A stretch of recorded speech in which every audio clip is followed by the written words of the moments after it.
Born as a clone in a throwaway 1970s story, he was meant to become the one true Spider-Man. But fate and editorial decisions stood in the way. Let's dive into a mystery box of the Scarlet Spider. Now, normally when we do one of our mystery boxes, we start with some of the oldest figures and move our way forward. But this time, I'm going to flip it up a little bit and actually begin with one of the newest Scarlet Spider figures, this one from the Across the Spider-Verse movie. And the reason why is I actually think this figure really represents the actual origin of the character from the comics. The Scarlet Spider's costume was designed by Tom Lyle, a classic Spidey artist of the 1990s. His design was at once simple, the red bodysuit with the improvised hoodie over the top, as it was indicative of the times, with the exposed web shooters and ankle pouches. You can see from his scrapbook, the final version chosen was the best one, as it has stood the test of time. So here's our first Scarlet Spider figure, and as you can see, it has those really sharp, really pointed eyes that reflect Tom Lyle's artwork. And so it just brings that 90s sensibility to the character. It has all of the highlights. You've got the pouches down around his ankles. Of course, he has his web shooters that are on the outside of his costume, unlike Spidey, who typically has them on the inside. Same thing with his belt. You know, it's not super commonly known, but Spider-Man has a belt under his suit where he keeps his web canisters and his camera. But Scarlet Spider, of course, has it on the outside. But no Scarlet Spider figure would ever be complete without the tattered, ripped up blue hoodie. And this one just perfectly captures that. You can see it's asymmetrical going around, so it really does look like it was just a homemade cut thing. The shoulders are cut on both sides, and of course, the iconic hoodie is right there with the offset spider. But honestly, you know, I tend to, determine my Spidey figures based on the eyes, and those are Tom Lyle original eyes. I really love it. Now, the actor Andy Samberg he did the voice action for Scarlet Spider in Across the Spider-Verse, and I actually don't love his characterization of it. Yes, it was incredibly accurate to a 1990s brooding, angry, overwrought comic character, but that's actually not what the Scarlet Spider was. The Scarlet Spider was really meant to be a response to that. It was meant to be kind of a throwback to the feel-good, quippy Spider-Man that we had known in the 60s. And as we talk about the evolution of the cloned story, we'll talk about exactly how that plays in. But I must say, for a start, this is a very, very classic Spidey. And of course, it's got good articulation. You got good ball-jointed shoulders. He only has just the joints here. But for a toy that I think was like $10 or $11 and really aimed at kids, trying to continue to promote the incredible Across the Spider-Verse movie, really, really well done. But now, let's go back in time to the very first Scarlet Spider figure. And here it is from Toy Biz's line, their 5-inch line, all the way back in 1996. This is the first Scarlet Spider ever produced. And it's basically a repaint of the Octo Spidey body. So when Toy Biz ended the animated series line based on the Fox Kids cartoon of Spider-Man, they switched over to doing more comic accurate characters. And one of those, of course, was an original body for Spider-Man. And you can see it has a little bit more articulation than some of their animated lines. Still just simple cut joints at the shoulders and the waist, but you're getting a little bit more. It's moving a little bit further. But this figure was in a very unusual lineup of only 4 figures that were released exclusively at KB Toys in 1996. And it was a line of figures designed to promote the Overpower card game. Fleer had released a similar to like Magic game for Marvel characters, and Toy Biz in conjunction released a 4-figure wave. And they were 3 repaints. There was Wolverine, a War Machine, of course, the Scarlet Spider, which is a new character but was a repaint of Spider-Man, and then an Adam Warlock, which was designed to be part of the canceled Fantastic Four line. But this was something that was not necessarily easy to find. If you didn't have a KB in your town, you weren't getting this figure. But for something that was a repaint in an exclusive line, they really went all out. You've got the belt with the canisters. Of course, they reused the Black Widow's web blast, but it works really nicely for the web shooters. And of course, you've got the ankle pouches. So this one captures that 90s Scarlet Spider aesthetic.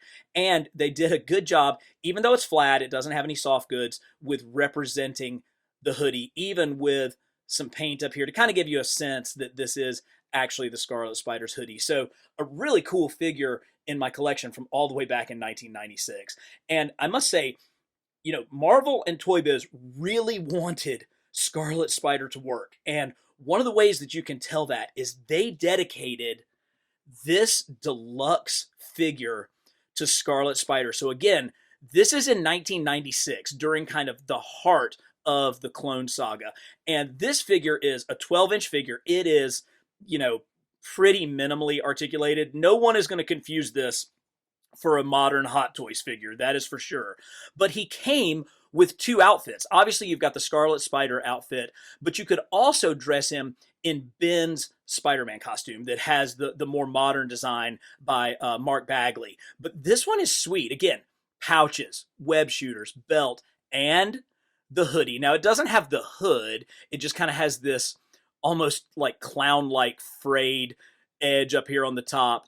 But it really does add texture to have the soft goods on the top of this giant 12-inch figure. And of course, as you can see, this mask is going to be removable. Now, you guys know that Famous Covers is one of my all-time favorite lines. And Famous Covers is more of a 9-inch scale, whereas this is 12. But this is something that came out a year or 2 years before Famous Covers debuted. Now, unfortunately, we didn't get a Scarlet Spider in Famous Covers, but what we did get was, let's see if we can get the Velcro to come off.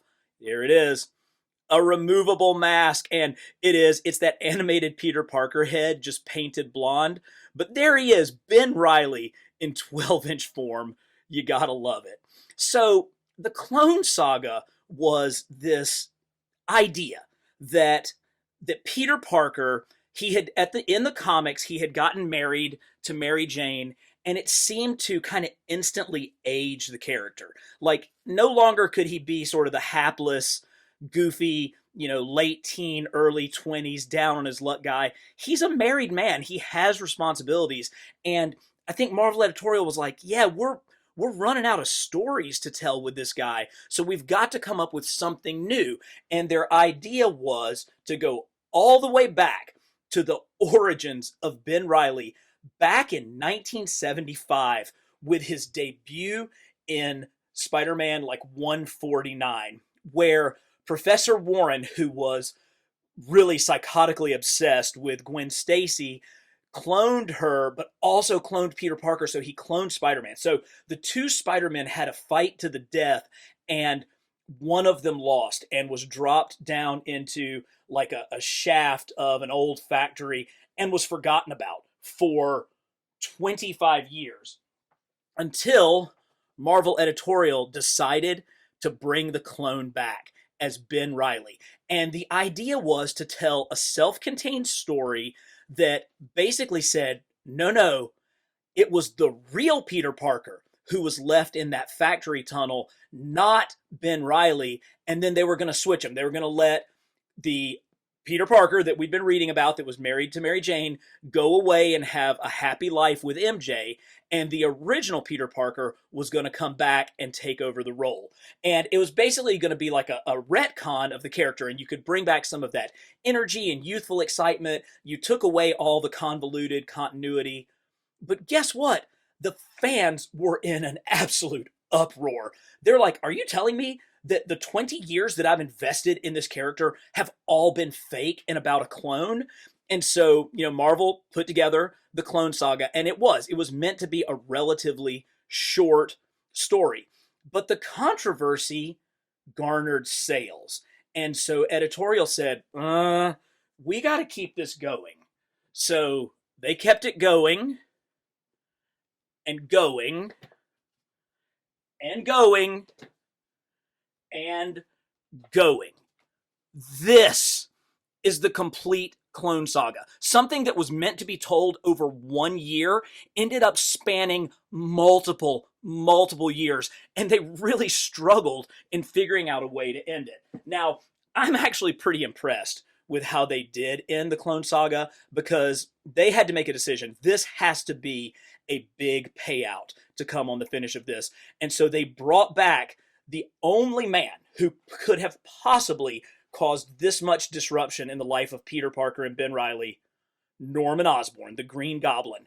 And in the finale of the Clone Saga, the Green Goblin reveals himself to be the mastermind of the entire story, the entire saga, and then Ben Reilly sacrifices himself to save Peter, and as he dissolves, Peter realizes Ben was the clone and Peter is the original ongoing Spider-Man. So I actually thought it had a pretty satisfying ending, and that was it. That was the end of Ben's story for a while.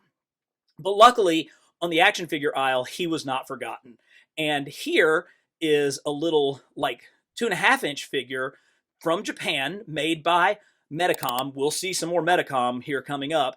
But they did a line back in the early 2000s, like 2004, of Marvel figures in this kind of deformed style with the big head.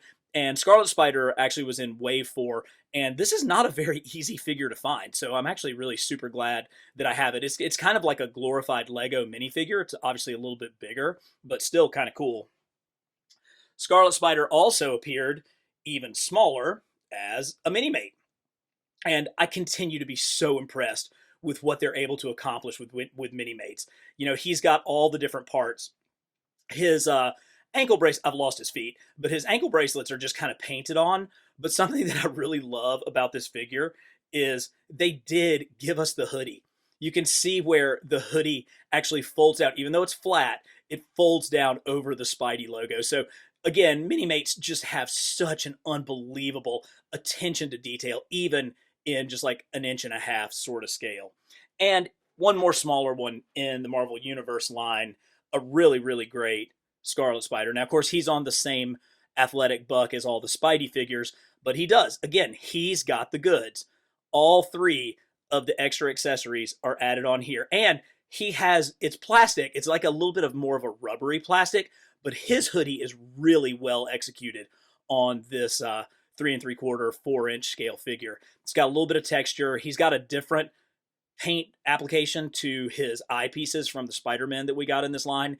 And of course, like so many of the other Marvel Universe figures, you're able, when you don't pop the leg off, you're able to get Marvel Legends style articulation in a figure that's only about 4 inches in scale. So really, really, really impressive with that. But I mentioned that for a while, Ben Reilly, he had died. He sacrificed himself to save Peter, and he was out of the comics. But then a revolution came in action figures, and it was the Spider-Man Classics line. And Spider-Man Classics were the very first super articulated figures from Toy Biz. And this is actually Wave 2 with the Battle Ravaged Spidey, Rhino, Daredevil, and an Amazing Fantasy 15 Spidey. And you can see each one of these came with a full comic book, a display stand, and a figure that had more articulation than anything we had seen before in our Marvel figures. So as the line went on, we got some exclusives, specifically this Scarlet Spider that was an exclusive, again, to KB Toys in the US. It comes with the base that the original the original Spider-Man Classic Spider-Man came with. It has, of course, the Scarlet Spider in here, and a full issue of Web of Spider-Man 115, the first appearance of the Scarlet Spider in costume. You know, I love, if you haven't seen one of these old clamshell designs, the way that Toy Biz packaged their figures, I mean, this thing is, it's 22 years old. This came out in 2001, but it's still just like rock solid in this clamshell. Now, you had to have like a special pair of scissors back in the day to get these things out, but just gorgeous. I pulled this out of my storage unit, and I'm so glad that I've kept one of these with the original comic. But good news, I have an extra one, because here he is. Here is that figure live and in the plastic flesh. And you can see it's the Spider-Man Classics body. So it's that thin Spider-Man body that just really is the forebearer of everything that came later with Marvel Legends. He has all of the articulation. And again, this is a store exclusive. So they could have just cheaped out and just repainted something and given it to us, but they didn't. They added the web shooters, they added the 90s classic ankle thingies, and of course, he's got soft goods. So this Scarlet Spider, these colors really pop, where the soft good hoodie with the hood, and it actually kind of fits up over his head. If you work it hard enough, it'll fit, but you can see it kind of flapping in the wind there. But he came with the soft goods hoodie. So just a really, really great representation of the Scarlet Spider all the way back in 2001, pre-Marvel Legends, kind of coming out around the same time as Wave 2 of Spider-Man Classics. But we weren't done. Of course, we were going to get Scarlet Spider in the true Marvel Legends line. But before we look at the actual Scarlet Spider, let's look at a couple of other versions. First off, we have a couple of versions of a character named Scarlet Spider, but he's not actually Ben Reilly. This is another clone of Peter Parker. This is Kane Parker in his role as Scarlet Spider. And we've actually gotten two versions of this. This first one came in the Rocket Raccoon Build-A-Figure wave all the way back in 2012. So this was kind of early days for Hasbro with Marvel Legends. They were just restarting the line, kind of figuring it out. It still had that goofy, stupid ball hip mechanism. But it's a decent figure. I was trying to figure out that I don't think Ben ever wore this costume. I think it was only Kane Parker who wore it. So it's a good figure, but it's not great. So thankfully they actually redid it and made it a little bit more specific to Kane Parker. So here is the second version of Kane Parker as Scarlet Spider.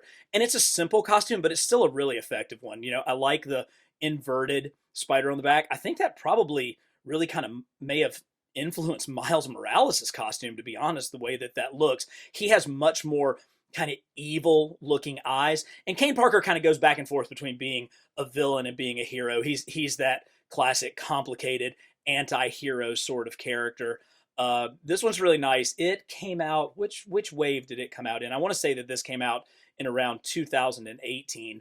But one thing that it has are these specific kind of web sticker ththings that are unique to Kane Parker. So you can see that this one is not a Peter Parker or a Ben Reilly. This is Kane. And it's nice. You know, these hands, you know, have this new sculpted piece. They've actually got kind of claw fingertips on here. And it's a really solid figure. Much better articulation. You can see they've moved to the improved hip joint at this point, and so it's a whole heck of a lot better. But a little kind of Scarlet Spider offshoot for a minute there with Kane Parker. But luckily, Marvel Legends brought back the original and did rock out with the original Scarlet Spider. And oh man, this thing is so good. This is really, for me, a fantastic version of Ben in this costume. And they managed to do it without soft goods. You know, the hoodie feels like it's a little bit of an overlay, so it's an extra piece on top, you know, and it gives it kind of that look around his shoulders where it billows a little bit. They've got the great symbol on here, and of course the hood lays nice and flat. He does come with all of his different accessories, and he's on the Pizza Spidey Buck, which totally works for me. I mean, I think that is a perfect frame for this. And some of the problems that people have with kind of the size and shape of the Pizza Spidey Buck, I think they get eliminated by adding the hoodie here, even with, you know, the little drawstrings coming down. Great, huge eyes, much more Mark Bagley inspired there, and I love that. And of course, he's got his wrist gauntlets and his little ankle bracelets and his belt, so, and multicolors on the belt. So really, really good. But this figure was pretty tough. I want to say it came out in like 2015. So that was a while ago. I'm trying to remember what wave he was in, but this one, you know, this has been off of shelves for a long time. And so Hasbro actually, thankfully, they threw us a bone and they re-released basically this exact figure in their retro card line.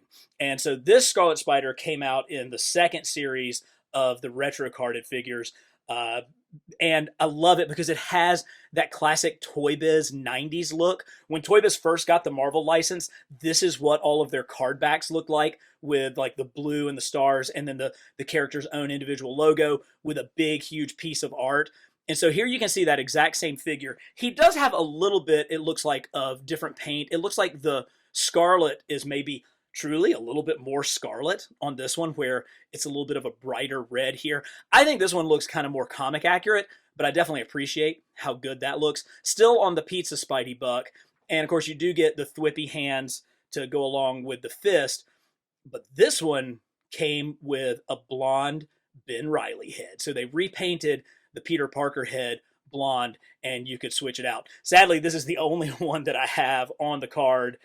This line was incredibly popular, and I glanced at this bad boy on eBay, and it's going for a lot. So I am not taking this out. It goes back in my carded Spider-Man display. But for those of us who really love a Marvel Legends Ben Reilly Scarlet Spider, this is the ultimate version of it.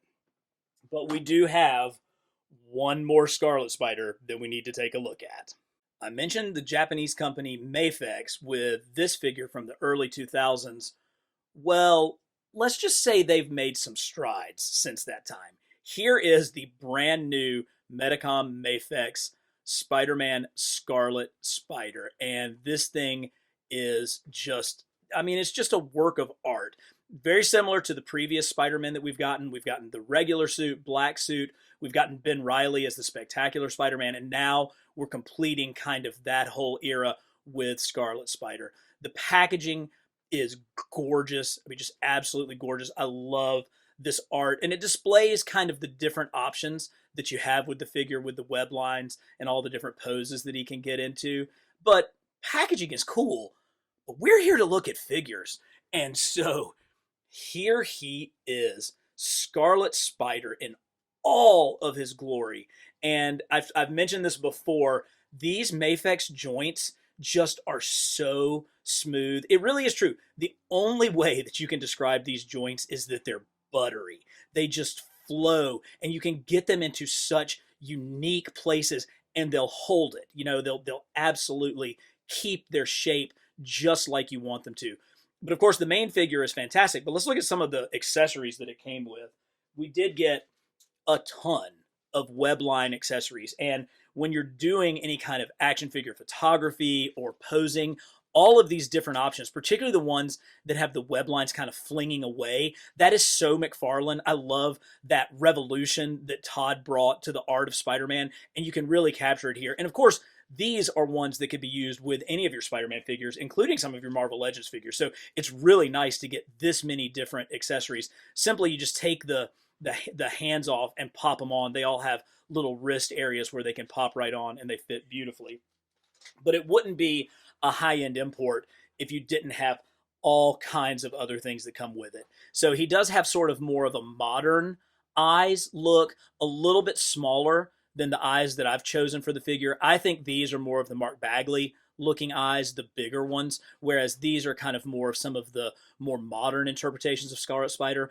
But just like we saw at the very beginning of this video, here are the Tom Lyle designs with that incredibly sharp angle, and the ones that they managed to use in Across the Spider-Verse.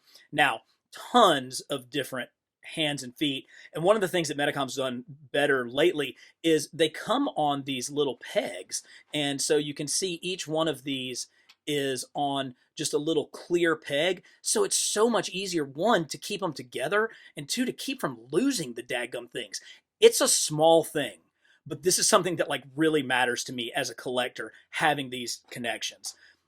A couple of the ones I really want to point out, you get an extra pair of feet with magnets. So if you want to get this guy on your refrigerator or onto some like really cool poses, he's got magnet feet and his wall crawling hands. There's a version that have magnets on those as well. I have the wall crawling hands on the figure because I love those splayed out fingers, but this one, of course, has the magnets. So you're paying a premium price, but you're getting a premium product. And it's not just the accessories, it's just how awesome this thing looks. I mean, it bends and moves, and of course the hoodie is fabulous. You know, the soft goods here really do kind of, they fit nice and snug. Like, they have the bends and wrinkles, but they don't look baggy. Like, sometimes we've run into trouble with like the Mafex 112 figures that the soft goods end up looking baggy over the top of the plastic figure. Not here. These look absolutely perfect. He's got a little bit of a wire in his hoodie so that you can get that in, and he's got the drawstrings, which I love. I just think it gives that much more motion and movement to the figure. So we've seen some pretty incredible Scarlet Spider figures, but none in the 6-inch scale are coming anywhere close to topping this one. This is just a true masterpiece. And if you have the ability, and this is something that you want, I highly recommend that you pick up this Scarlet Spider figure. You know, truthfully, it's expensive, but it's going to cost you less than going back and getting one of those Marvel Legends ones, because their price on the aftermarket is so high right now. So you could actually consider this thing a bargain. But if you are a big Ben Reilly fan like I am, this Scarlet Spider is an absolute must. If you're interested in more Spidey videos, man, you came to the right place. Check out this one, or this playlist to get your Spidey fix. And remember to subscribe, because every week we're bringing you the best in comics history and action figures here at Carbon Scoring.